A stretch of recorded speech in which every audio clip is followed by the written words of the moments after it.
How do website works? Every time you visit a website like google.com or amazon.com, your browser is basically asking for a bunch of files. These files are written in HTML, CSS and often JavaScript. What is HTML? HTML stands for Hypertext Markup Language. Think the HTML as a skeleton of the web page. It's create the structure, heading, paragraph, images, button, form.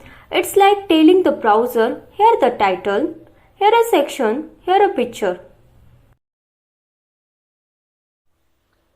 What is CSS? CSS stands for Cascading Style Sheets. It's what make your website look nice. It's add color, layout, spacing, font. It's like a cloth and design on the skeleton.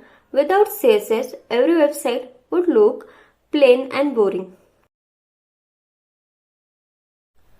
What is JavaScript? JavaScript is a programming language that adds interactive to the web page, clicking a button, showing a pop-up, submitting a form without reloading the page. All of this done with the JavaScript.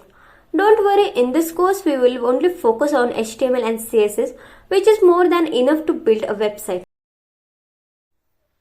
In short, HTML is structure, CSS is style, and JavaScript is interaction. By end of this course, you will be able to building a beautiful mobile-friendly website, understanding how the website are created and launched, have your own project to show off in a portfolio. So grab your cup of coffee, open your code editor, and let's start building your first project together.